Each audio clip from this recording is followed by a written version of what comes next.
بسم اللہ الرحمن الرحیم۔ فجر کے وقت میری آنکھ کھلی، میں نے نرم بستر چھوڑ کر وضو کیا اور اللہ کی بارگاہ میں کھڑی ہو گئی۔ نماز مکمل کرنے کے بعد ابھی سورج نکلنے میں کافی وقت باقی تھا۔ میں نے اذلان کو جگانا چاہا، لیکن میرے دل میں آیا کہ آج سردی بہت زیادہ ہے، آج رہنے دیتی ہوں۔ میرے بیٹے کو ٹھنڈ لگ گئی تو پھر پریشانی بن جائے گی۔ میں یہ سوچ ہی رہی تھی کہ اتنے میں اذلان بھی اٹھ گیا۔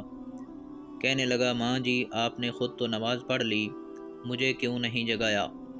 میں نے کہا، بیٹا تیری طبیعت ٹھیک نہیں تھی اس لیے۔ کہنے لگا، اگر سکول جانے کے لیے طبیعت ٹھیک ہے تو نماز کے لیے کیوں نہیں؟ میری جگہ اللہ کو جواب آپ نے تھوڑی دینا ہے۔ اپنے بچے کی اس ذہانت پر میں حیران بھی ہوئی اور شرمندہ بھی ہوئی۔ وہ اٹھا اور نماز پڑھنے کے بعد کہنے لگا، امی آپ میرے لیے کون سی دعا مانگتی ہیں؟ میں نے کہا، بیٹا مائیں تو ساری زندگی اپنی اولاد کے لیے ہر شعبے میں ترقی کی دعائیں مانگتی ہیں، ان کو تو کہنے کی ضرورت بھی نہیں پڑتی۔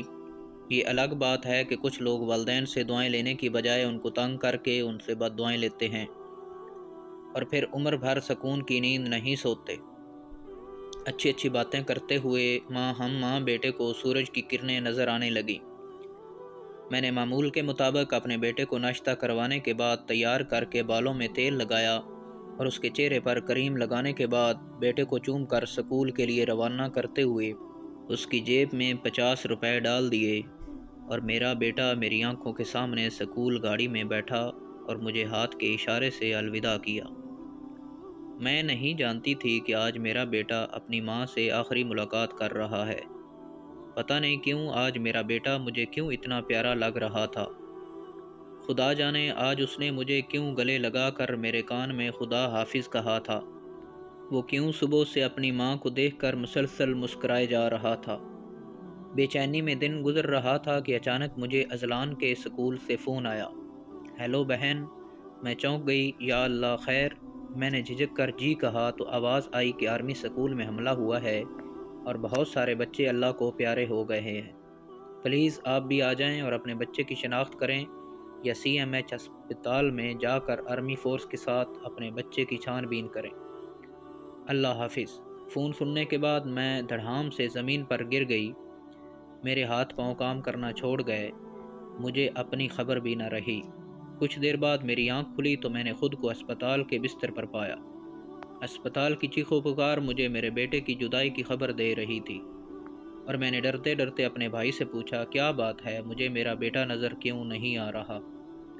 تو میرا بھائی میرا ہاتھ اپنے ہاتھ میں لے کر میرے پاس بیٹھ کر کہنے لگا، ہمارے اذلان کو دنیا سے گئے 2 گھنٹے گزر گئے ہیں اور وہ گھر میں لوگوں کے ہجوم میں آپ کا انتظار کر رہا ہے۔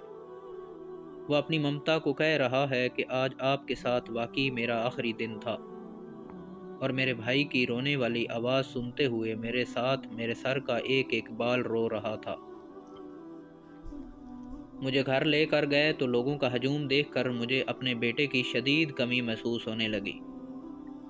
صحن میں چارپائی پر لیٹا اذلان آنکھیں بند کیے اپنی ماں کو آوازیں دے رہا تھا۔ میں لپک کر اذلان کے پاس پہنچی تو بیٹے کا صبح والا وہ سوال مجھے شدت سے یاد آنے لگا کہ امی آپ میرے لیے اللہ پاک سے کون سی دعا مانگتی ہیں؟ میں نے جھک کر بند آنکھوں والے بیٹے سے کہا، بیٹا آج سے تیرے لیے تیری ماں کی ساری دعائیں بدل گئی ہیں۔ تیری ماں کل سے اکیلی اٹھے گی اور تیرے لیے اللہ پاک سے تیرے درجات کی بلندی کی دعائیں مانگا کرے گی کہ اللہ تیرے ساتھ جتنے بھی شہید ہوئے سب کو خوشبو والی جنت میں اعلیٰ مقام عطا فرمائے، آمین۔ اور میں نے انا للہ و انا الیہ راجعون پڑھ کر صبر کے ساتھ اپنے بیٹے کو اس کی نماز جنازہ کے لیے مردوں کے حوالے کر دیا۔ آج کتنے سال ہو گئے ہیں، میرا بیٹا کبھی کبھی مجھے خواب میں ملنے آتا ہے اور جاتے ہوئے کہہ جاتا ہے کہ امی آپ پریشان نہ رہا کریں، انشاءاللہ ایک دن ہم ضرور ملیں گے۔ تو امید ہے دوستو آپ کو یہ تحریر پسند آئی ہوگی۔ اگر یہ تحریر پسند آئی ہے تو ہمارے چینل GK وائس کو سبسکرائب کر دیں۔ شکریہ۔